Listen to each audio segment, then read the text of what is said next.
जय श्री कृष्ण मित्रों, स्वागत है आपका श्रीमद् भगवत गीता की एक नई श्रृंखला भगवत गीता की सीख में।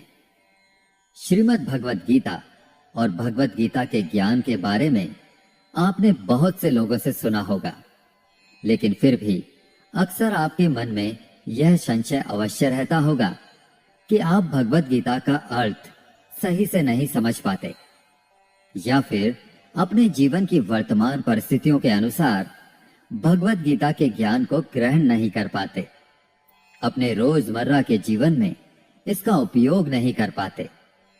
प्रिय मित्रों, अब आपके समक्ष प्रस्तुत कर रहा हूं श्रीमद् भगवत गीता की एक बहुत ही सरल व्याख्या।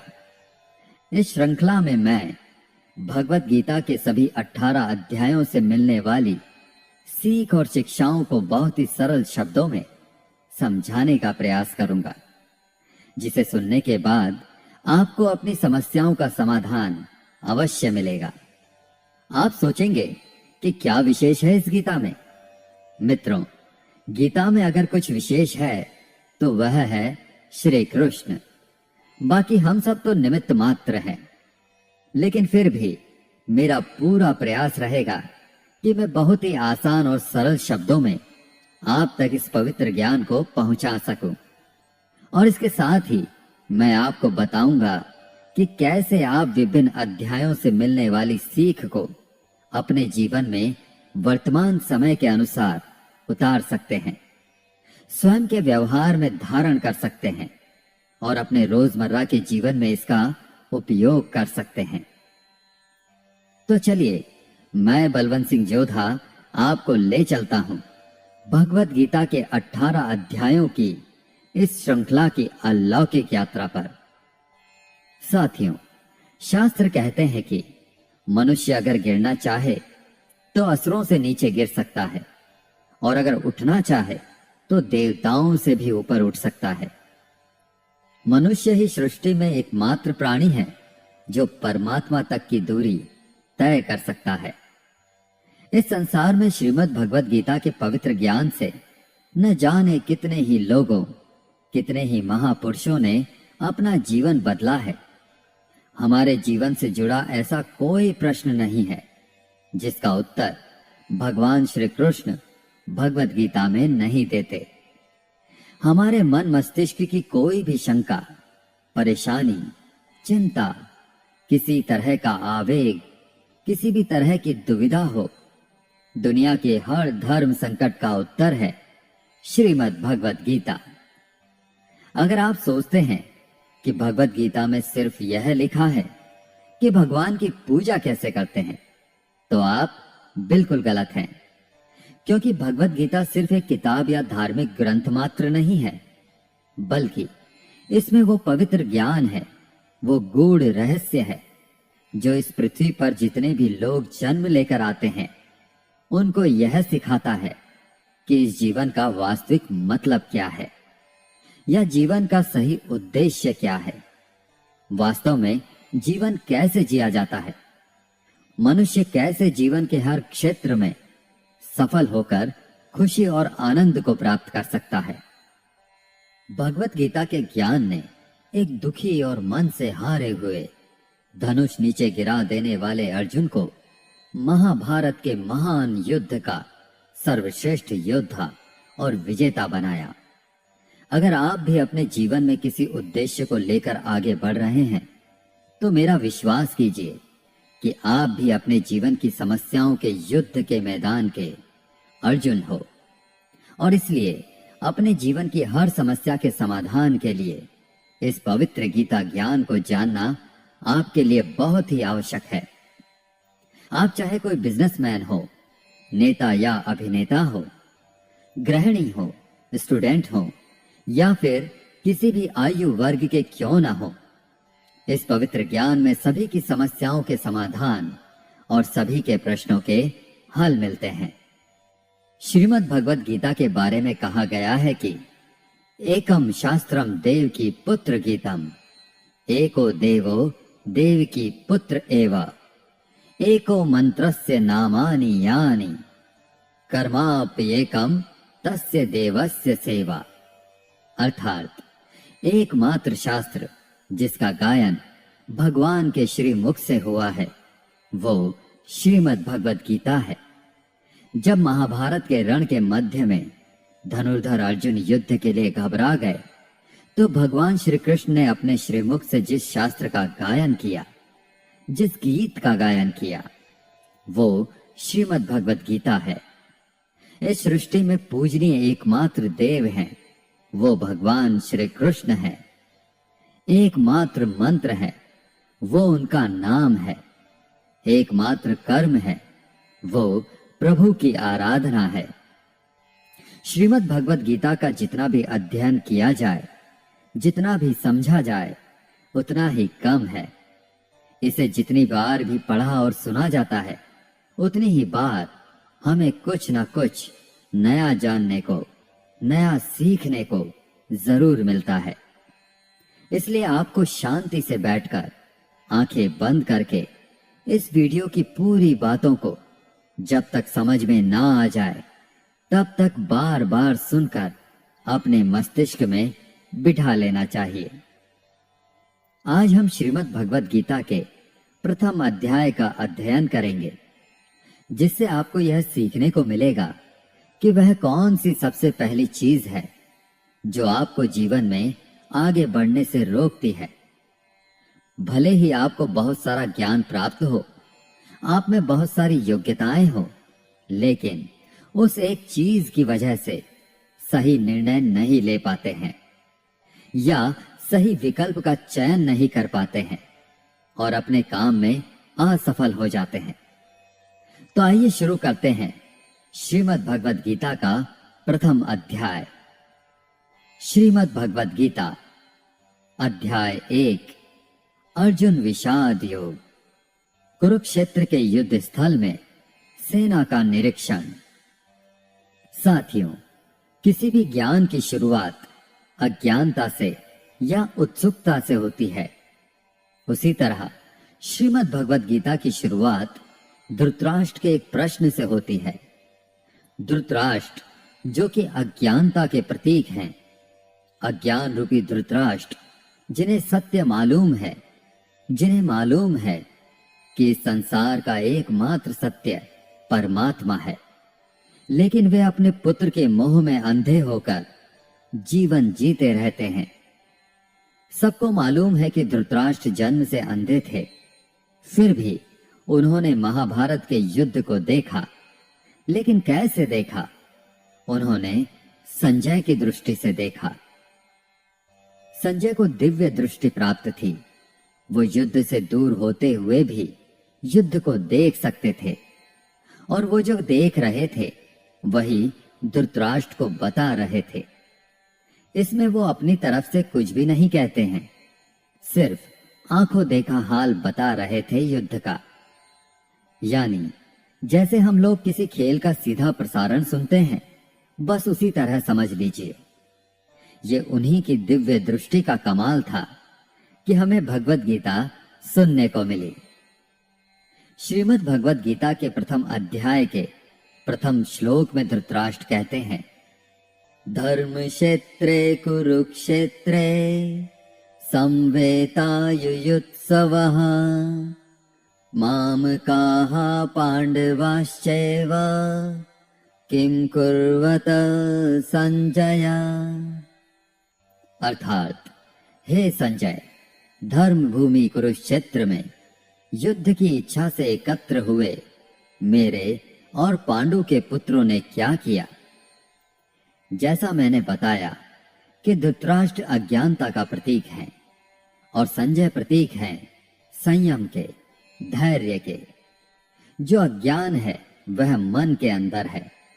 अज्ञान से जो मन ढक चुका है वह धृतराष्ट्र है, लेकिन वह संयम रूपी संजय के माध्यम से देखते हैं, सुनते हैं, समझते हैं और जानने की कोशिश करते हैं कि सही रास्ता आखिर क्या है।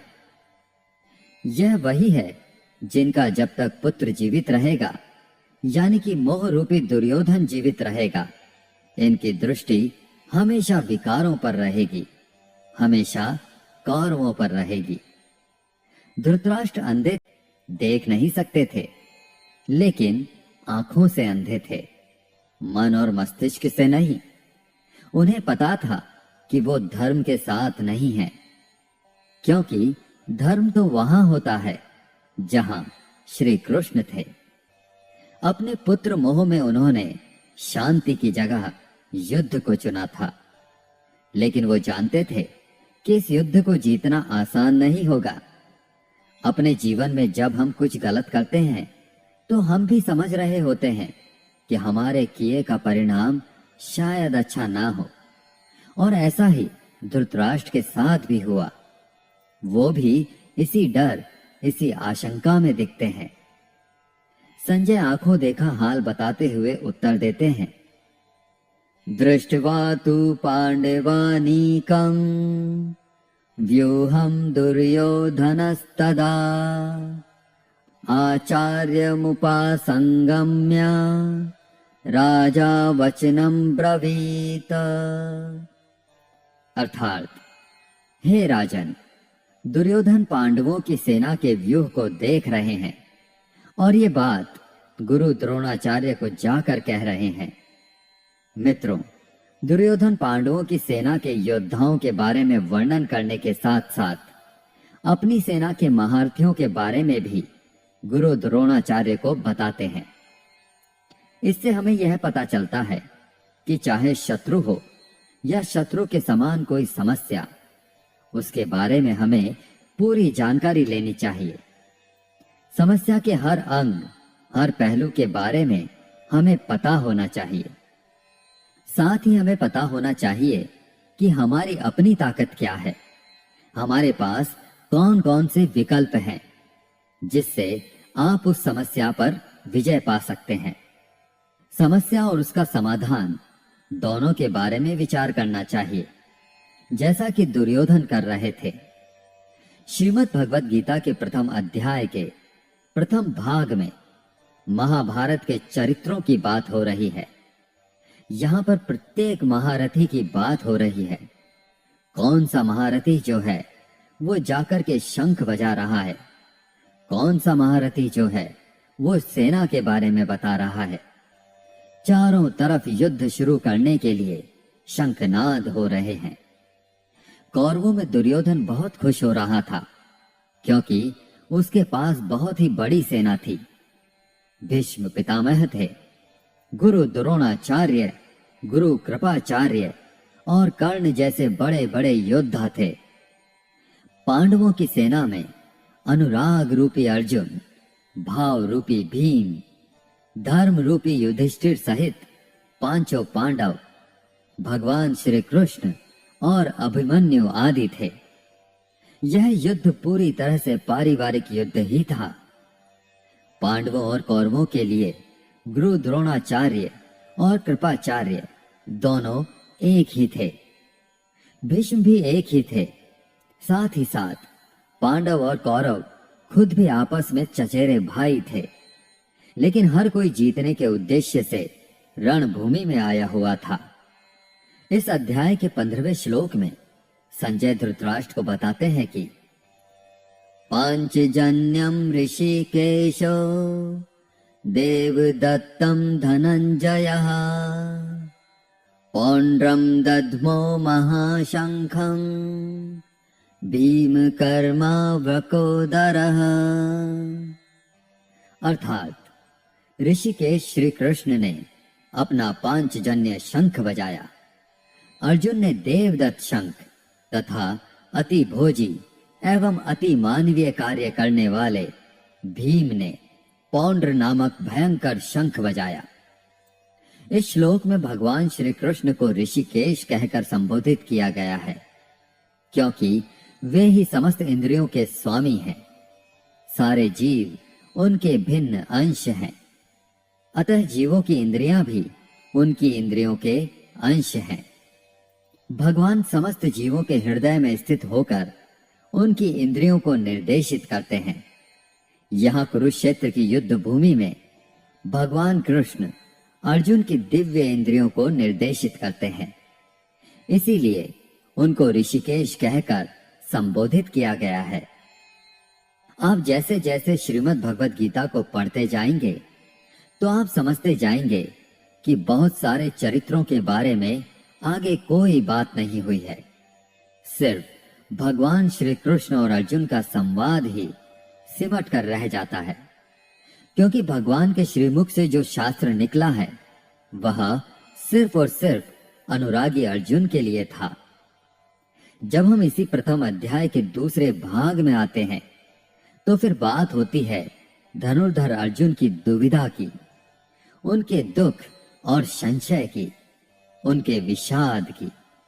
इसीलिए इस प्रथम अध्याय का नाम है अर्जुन विषाद योग। अर्जुन जो है वो भगवान श्री कृष्ण से कहते हैं कि आप जो मेरा रथ है उसको ले जा करके दोनों सेनाओं के बीच में खड़ा कर दीजिए, मध्य में खड़ा कर दीजिए। मैं देखना चाहता हूं कि कौन कौन से योद्धा जो हैं वो इस युद्ध भूमि में आए हुए हैं। भक्त वत्सल भगवान श्री कृष्ण जो अपने परम मित्र अर्जुन के लिए इस युद्ध में उनका सारथी बनना स्वीकार करके अर्जुन के साथ सारथी के रूप में रथ पर स्थित हैं, वो अर्जुन के आग्रह के अनुसार रथ को दोनों सेनाओं के मध्य में ले जा करके खड़ा कर देते हैं। अर्जुन देखते हैं कि युद्ध भूमि में दोनों तरफ जो है उनके अपने हैं। कोई काका है, कोई मामा है, कोई गुरु है, कोई भाई बंधु है। अर्जुन ने युद्ध के मैदान में जहां भी देखा वहां दोनों तरफ ही सिर्फ परिवार वाले नजर आ रहे थे। यह देखकर अर्जुन बहुत दुखी और व्याकुल हो जाते हैं। उनके हाथ से उनका धनुष गांडीव छूटकर गिर जाता है। उनकी त्वचा जलने लगती है, उन्हें बुखार आ जाता है। समझ में नहीं आता कि यह कैसा युद्ध है जिसमें दोनों तरफ अपने ही लोग खड़े हुए हैं। अर्जुन को भी भ्रम हो जाता है और बहुत ही दुखी होकर वो भगवान श्री कृष्ण के समक्ष अपने दुख और दुविधा को प्रकट करते हैं। अर्जुन कहते हैं, हे केशव, मैं कैसे यह युद्ध कर सकता हूं? इस युद्ध भूमि में युद्ध के लिए एकत्रित हुए ये सब तो मेरे अपने ही हैं।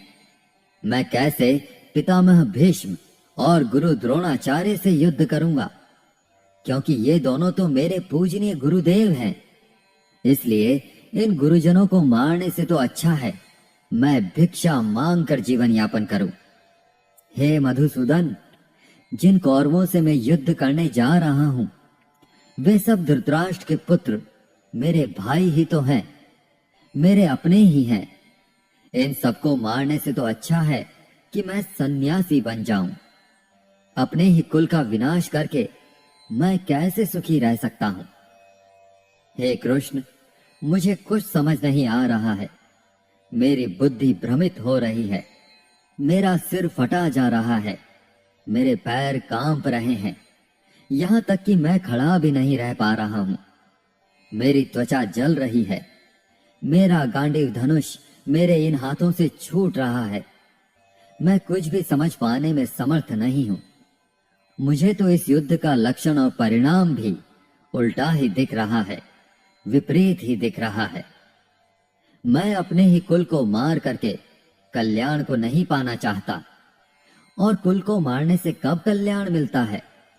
नहीं कृष्ण, मैं यह युद्ध नहीं कर सकता। धनुर्धर अर्जुन भगवान श्री कृष्ण को अपने से कम समझते हैं, क्योंकि अर्जुन ने अब तक भगवान श्री कृष्ण को सिर्फ अपना मित्र माना, सखा माना, इससे ज्यादा नहीं माना। अर्जुन को नहीं पता था कि इसी भगवत गीता में आगे चलकर 11वें अध्याय में इसी अर्जुन को, जो अनुराग का रूप है, उसे भगवान के विराट विश्व रूप के दर्शन होने वाले हैं।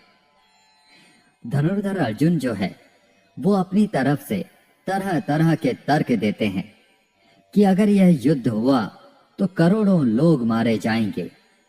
जो सैनिक और योद्धा इस युद्ध में मारे जाएंगे उनकी स्त्रियों का क्या होगा? समाज कैसे आगे बढ़ेगा? और भी बहुत सी बातें अर्जुन ने विस्तार से कही। कुल मिलाकर अर्जुन चाहते हैं कि कैसे भी मैं इस युद्ध से वापस चला जाऊं या इस युद्ध को टाल दिया जाए, लेकिन यह युद्ध अब टाला नहीं जा सकता था, क्योंकि यह युद्ध ना हो इसके लिए पहले ही कई प्रयास किए जा चुके थे। यहां तक कि स्वयं श्री कृष्ण ने दुर्योधन और कौरवों को समझाने का प्रयास भी किया था, मगर दुर्योधन के अहंकार और धृतराष्ट्र के अपने पुत्र दुर्योधन के प्रति मोह ने इस युद्ध को अपरिहार्य बना दिया था।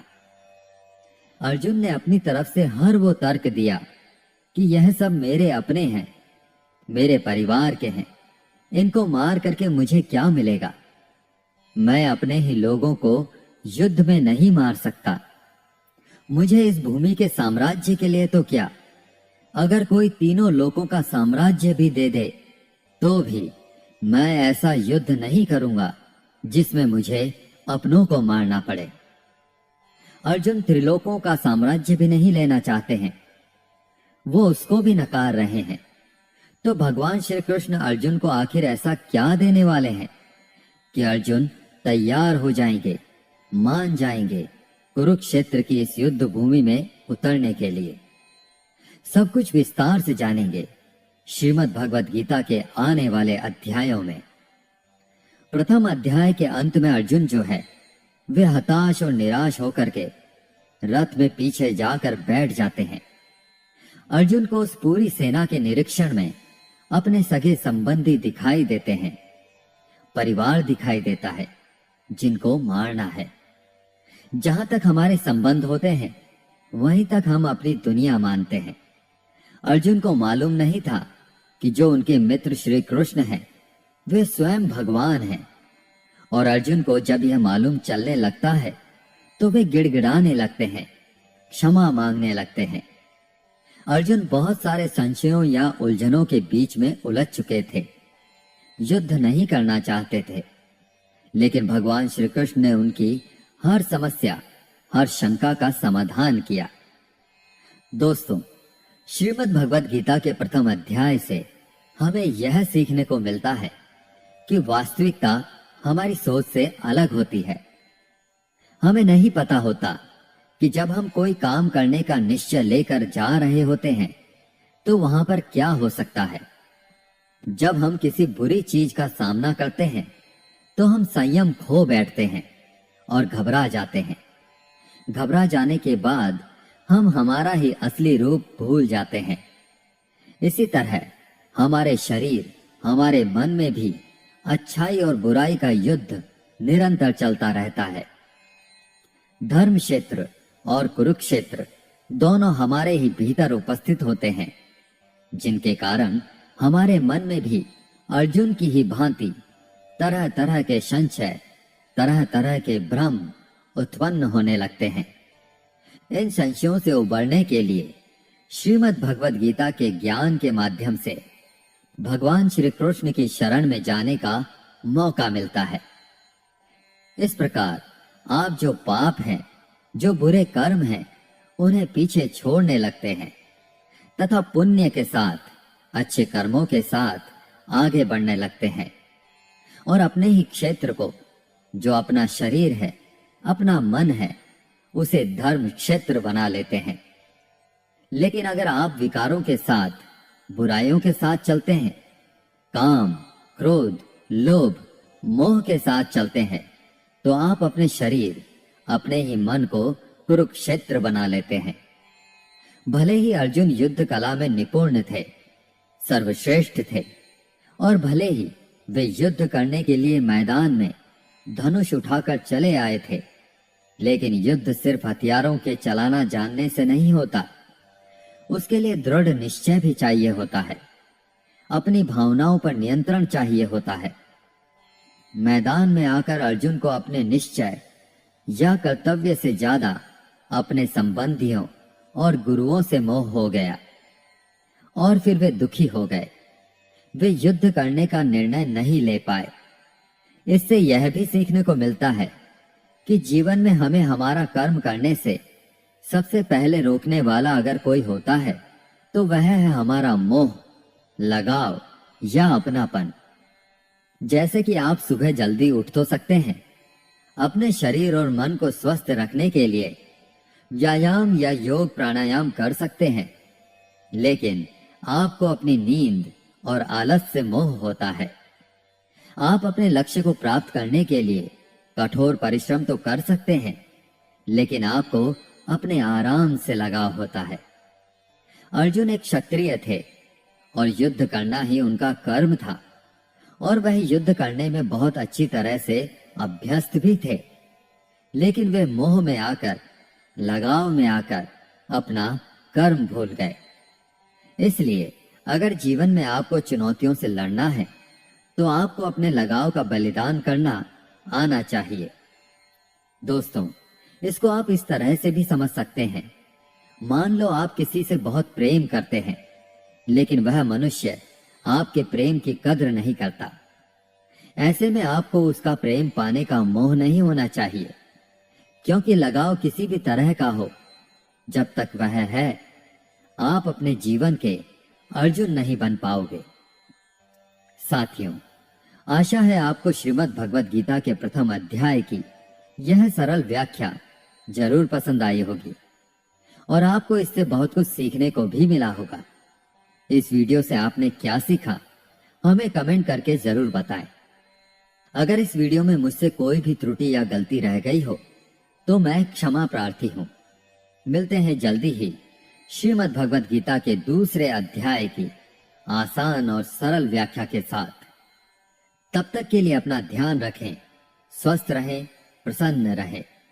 जय श्री राधे कृष्ण। राधे राधे।